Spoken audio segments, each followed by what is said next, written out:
Hello everyone. Very good morning to all of you. आज के दिन की शुरुआत करेंगे 2 अक्टूबर 2024 के करंट अफेयर के साथ। करंट अफेयर की पीडीएफ आप मेरे टेलीग्राम ग्रुप से डाउनलोड कर सकते हैं। मेरे टेलीग्राम का ऑफिशियल लिंक वीडियो के डिस्क्रिप्शन में दिया हुआ है। सबसे पहले बात करेंगे कल के क्वेश्चन की। कल मैंने आपसे स्टैटिक जीके का बहुत ही बेहतरीन क्वेश्चन पूछा था। मेरा सवाल आपसे ये था कि विट्ठल मंदिर जो है ये भारत के कौन से राज्य में स्थित है। तो कई लोगों ने इसमें सही आंसर दिया है। केवल उन्हीं स्टूडेंट्स के आंसर सही हैं जिन्होंने आंसर दिया था कर्नाटक। विट्ठल मंदिर कर्नाटक के हम्पी में स्थित है। एक सवाल इसमें और भी पूछा जाता है। इस क्वेश्चन को ऐसे डाइवर्ट किया जाता है। कई बार पूछा गया है कि जो विट्ठल मंदिर है ये कौन से भगवान से एसोसिएटेड है। तो देखिए, जो विट्ठल स्वरूप है ये भगवान विष्णु का एक स्वरूप है, या फिर आप बोल सकते हो भगवान विष्णु का ही एक अवतार है जिसे भगवान विट्ठल के नाम से भी जाना जाता है। और ये जो मंदिर है ये बनवाया गया था। एक राजा हुआ करते थे जिनका नाम था राजा देवराय, देवराय द्वितीय। उनके समय में ये बनवाया गया था हम्पी में। अब शुरू करते हैं आज के करंट अफेयर, और उससे पहले आप सभी को गांधी जयंती की बहुत बहुत शुभकामनाएं। और इसी उपलक्ष्य में एग्जाम इंजन में 50% फ्लैट ऑफ चल रहा है। डिस्काउंट कोड है गांधी 50। आप ये लगाते हैं तो हर एक बैच में मेरे आपको डायरेक्ट 50% का ऑफ मिल जाएगा। तो अभी तक ऑफर नहीं चल रहा था, आज आप इसका फायदा उठा सकते हैं। आरआरबी एनटीपीसी का स्पेशल बैच लॉन्च हो चुका है। 11,000 से ज्यादा वैकेंसीज हैं इस बार। मैथ्स आएगी, जीएसजी के पूछी जाएगी, साइंस का वेटेज अलग से होता है और रीजनिंग भी है। पहला आपका कंप्यूटर बेस्ड टेस्ट 1 होगा, फिर सीबीटी 2 भी होगा। तो इन दोनों के लिए ये स्पेशल बैच लॉन्च किया गया है। इसमें 350 घंटे से ज्यादा की क्लासेस हैं जो कि आप एक ही बार में कवर कर सकते हो। ज्यादा टाइम आपको मिलने नहीं वाला है, क्योंकि 14 अक्टूबर तक ग्रेजुएट लेवल के फॉर्म भरे जा रहे हैं। उसके बाद 20 अक्टूबर तक दूसरी भी फॉर्म विंडो क्लोज हो जाएगी, और ले देकर केवल 1 से 2 महीने के अंदर आपके पास एडमिट कार्ड भी जारी हो जाएंगे।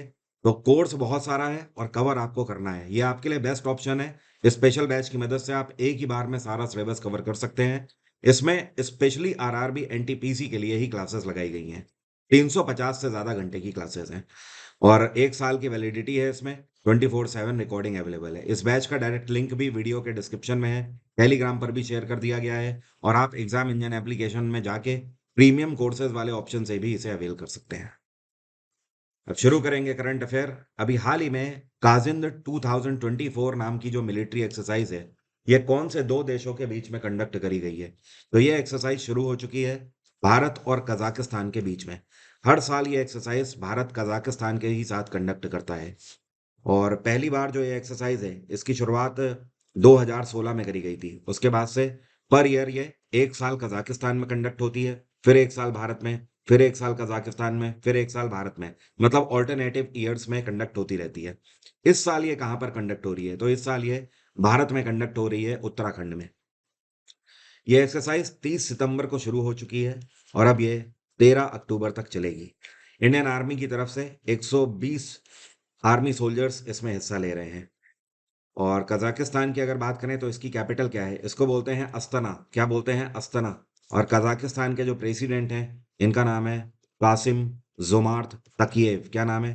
कासिम जोमार्थ तकिएव।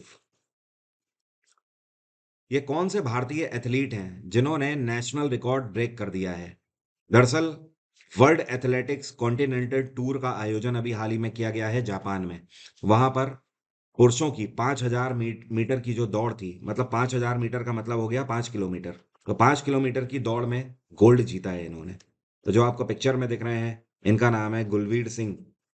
और इसी साल इन्होंने मार्च के महीने में 10 किलोमीटर रेस का भी नेशनल रिकॉर्ड तोड़ा था। और अब इन्होंने फिलहाल जिनका रिकॉर्ड तोड़ा है उनका नाम है अविनाश साबले। अविनाश साबले का रिकॉर्ड 5 किलोमीटर रेस में भी तोड़ दिया है। हाल ही में रवींद्र जडेजा जो हैं इन्होंने टेस्ट क्रिकेट फॉर्मेट में 3,000 रन तो बनाए बनाए, उसके साथ साथ 300 विकेट भी दर्ज कर दिए हैं। तो ये जो इन्होंने माइलस्टोन अचीव किया है, तो इन्हीं के साथ टोटल कितने ऐसे भारतीय क्रिकेटर्स हो गए हैं जिनके नाम पे रिकॉर्ड है जिन्होंने टेस्ट मैच में 3,000 रन बनाने के साथ साथ 300 विकेट भी लिए हैं। तो रवींद्र जडेजा के साथ अब टोटल 3 खिलाड़ी हो गए हैं। आपको बता दूं, रवींद्र जडेजा से पहले कपिल देव ये कारनामा कर चुके हैं। कपिल देव के बाद रविचंद्रन अश्विन भी ये कारनामा कर चुके थे, और अब रविंद्र जडेजा ने यहाँ पर अपना नाम जोड़ दिया है। तो टोटल आज तक 3 ऐसे क्रिकेटर हैं जिन्होंने दोनों माइलस्टोन टेस्ट में अचीव किए हैं। अगर यहाँ पर रनों की बात हटा दें, तो एक खिलाड़ी का नाम और आ जाता है सामने। नंबर 1 पे वो हैं, ये हैं अनिल कुंबले, जिन्होंने टेस्ट क्रिकेट में सबसे ज़्यादा विकेट लिए हैं। इन्होंने आज तक 619 टेस्ट विकेट लिए हैं। अनिल कुंबले के बाद दूसरे नंबर पे आ जाते हैं यहाँ पर रविचंद्रन अश्विन। अश्विन ने करीब 523 विकेट लिए हैं या और तीसरे नंबर पे आ जाते हैं कपिल देव, जिन्होंने 434 विकेट लिए हैं। और अब हैं रवींद्र जडेजा, जिन्होंने अभी हाल ही में बांग्लादेश के साथ जो दूसरा टेस्ट मैच कानपुर के ग्रीन पार्क स्टेडियम में हो रहा था, वहां पर खालिद अहमद का विकेट लेकर 300 विकेट अपने नाम कर लिए हैं। ये कौन से टेक एंटरप्रेन्योर हैं जो कि हाल ही में $200 बिलियन के क्लब में शामिल हो गए हैं और पूरे दुनिया के चौथे नंबर के अमीर व्यक्ति बन गए हैं ये?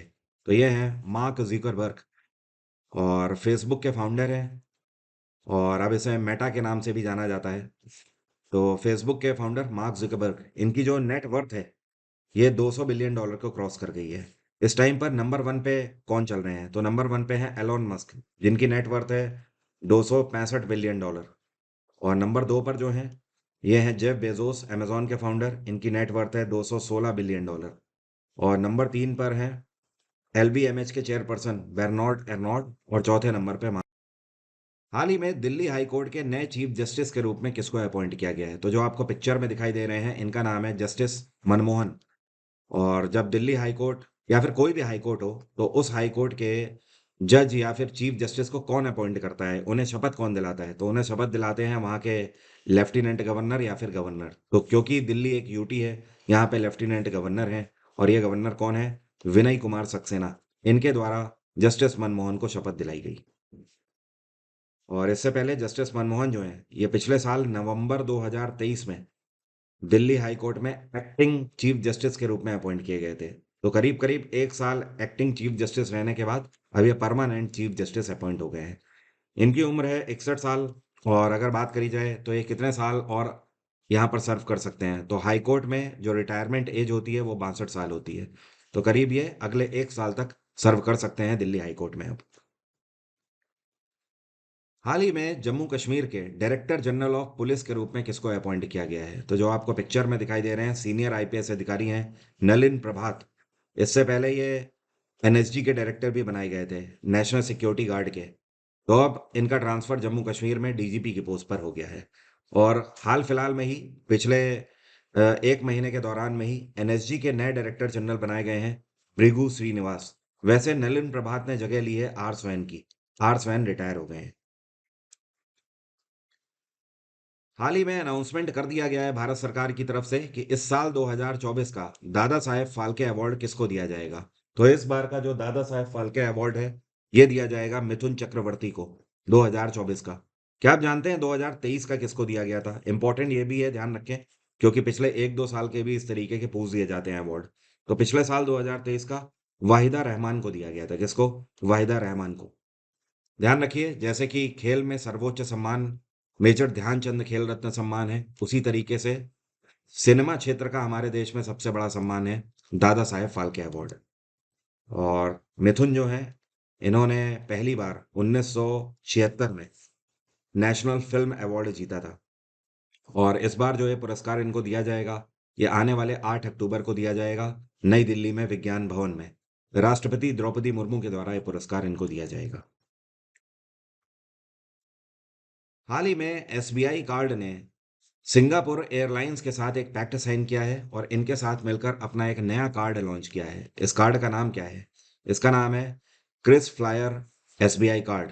अब देखिए है क्या कि अगर आप सिंगापुर एयरलाइंस में फ्लाई करते हैं, आप उनसे अपनी टिकट करते हैं या फिर कहीं पर भी प्लान बनाते हैं, तो ऐसे में आप एसबीआई का ये जो क्रेडिट कार्ड लॉन्च लॉन्च हुआ है, जिसका नाम है क्रिस फ्लायर, अगर आप इसका यूज़ करते हैं तो एक्स्ट्रा आपको बोनस पॉइंट मिलेंगे। एंड अपार्ट फ्रॉम दिस आपको कई सारे कंसेशन भी मिल सकते हैं, जैसे कि फ्लाइट वगैरह में अगर आप कुछ परचेज करते हैं, और आपको लग्जरी लाउंज की फैसिलिटी भी इसमें मिलेगी। इसमें दो ऑप्शन दिए गए हैं। एक तो नॉर्मल कार्ड है जिसकी ज्वाइनिंग फ़ी ₹3000 है, और दूसरा एपेक्स कार्ड है, मतलब जो लग्जरी कार्ड है उसकी जो कॉस्ट है या फिर आप बोल सकते हैं ज्वाइनिंग फ़ी है, वो ₹10,000 है। पर ईयर की यहाँ पर बात हो रही है। और एसबीआई पूरे भारत में सबसे ज़्यादा क्रेडिट कार्ड इशू करने वाला बैंक है। बाकी एसबीआई कार्ड जो है इसकी स्थापना सन 1998 में करी गई थी। इसका हेडक्वार्टर है गुरुग्राम और इसके सीईओ हैं अभिजीत चक्रवर्ती। कौन है? अभिजीत चक्रवर्ती। और स्टेट बैंक ऑफ इंडिया की स्थापना कब करी गई थी? ये 1955 में स्थापित किया गया था। ये कौन सा ऐसा राज्य है, और आपको बता दूं ये पूरे भारत का पहला ऐसा राज्य बन गया है जिसने देसी गायों को राजमाता का दर्जा दिया है। मतलब अब जो गाय होंगी वो राजमाता कहलाएंगी यहाँ पर। और इतना ही नहीं, गायों के वेलफेयर के लिए इन्होंने एक नई मुहिम भी चलाई है। तो ये है, महाराष्ट्र में सरकार चल रही है इस टाइम पर एकनाथ शिंदे की। एकनाथ शिंदे यहाँ के मुख्यमंत्री हैं। इन्हीं के द्वारा फैसला लिया गया है कि महाराष्ट्र के अंदर जितनी भी देसी गाय हैं उन्हें राजमाता का दर्जा अब दिया जाएगा। और इसके लिए इन्होंने क्या मुहिम चलाई है, तो है क्या कि ऐसे लोग महाराष्ट्र के अंदर जो कि देसी गायों को पाल रहे हैं, तो पर गाय के ऊपर पर डे के हिसाब से 50 रुपए उनको दिए जाएंगे सरकार की तरफ से। जैसे मान लीजिए कि अगर एक गाय है किसी के पास, तो महीने के 50 रुपए पर डे के हिसाब से 1500 रुपए बनते हैं। किसी के पास दो गाय हैं तो 100 रुपए पर डे हो गए, तो महीने के हो गए 3000 रुपए। तो इस तरीके से पे करेगी गवर्नमेंट गायों के वेलफेयर के लिए। और महाराष्ट्र में इस टाइम पे गवर्नर हैं सीपी राधाकृष्णन। कौन है? सीपी राधाकृष्णन। ये कौन सी रेगुलेटरी बॉडी है जिसने भारत में म्यूचुअल फंड के फ्रेमवर्क को और बेहतर बनाने के लिए एक नई एसेट क्लास लॉन्च करी है? तो इसको लॉन्च किया गया है सेबी के द्वारा। सेबी जिसको बोलते हैं securities and exchange board of India. और इन्होंने एक एक तरीके से आप बोल सकते हो म्यूचुअल फंड के लिए एक इन्होंने नया पैरामीटर बना दिया है। पैरामीटर ये है कि ऐसे लोग जो कि म्यूचुअल फंड कंपनी में निवेश करते हैं, मतलब यहाँ पर कस्टमर की बात नहीं हो रही है, यहाँ पर बात हो रही है कि जो बड़ी पार्टीज हैं जो कि सीधे सीधे कंपनी को ही सपोर्ट करते हैं, फंडिंग करते हैं, तो उनके लिए ये क्लॉज बना दिया गया है कि मिनिमम वो 10 लाख रुपए से इन्वेस्ट कर सकते हैं। और सेबी की स्थापना 1992 में करी गई थी। पूरे भारत भर में जितना भी शेयर मार्केट है उस सबको मॉनिटर और कंट्रोल करने का काम सेबी ही करता है। और सेबी की चेयरपर्सन है इस टाइम पे माधवी बुश। पिछले साल ये अपॉइंट करी गई थी और ये सेबी की पहली महिला चेयरपर्सन है। सेबी का हेडक्वार्टर है मुंबई। ये कौन सा ऑर्गेनाइजेशन है जिसके द्वारा आर्मी स्पोर्ट्स कन्क्लेव को होस्ट किया जा रहा है?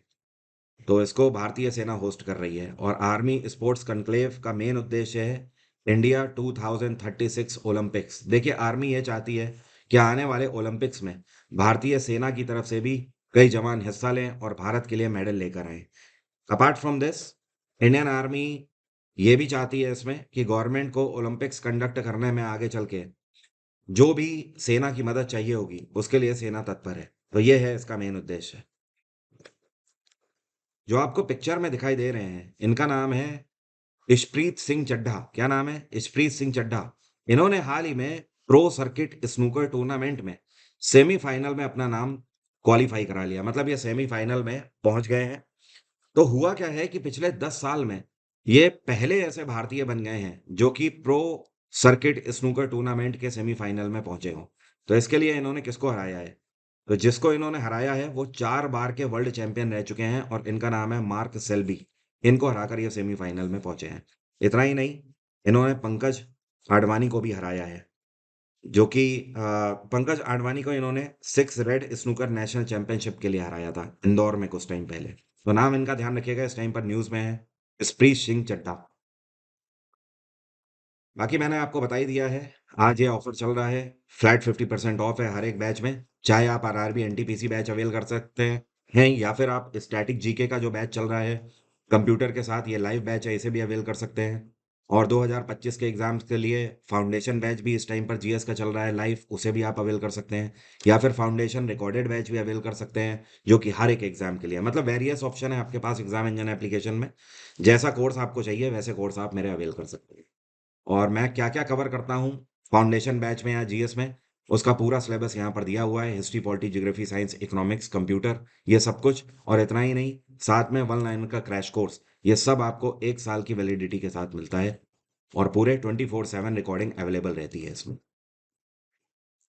अब मेरा आज का सवाल है आपसे, आपको बताना है ये कौन सा वायसराय है जिसके टाइम पीरियड में भारत में वर्नाकुलर प्रेस एक्ट लॉन्च किया गया था? पता है तो कमेंट बॉक्स में लिखकर बताइए मुझे। आज की बात यहीं तक रहेगी। Thank you so much. Have a nice day. Take care. Bye bye. आपका दिन मंगलमय हो।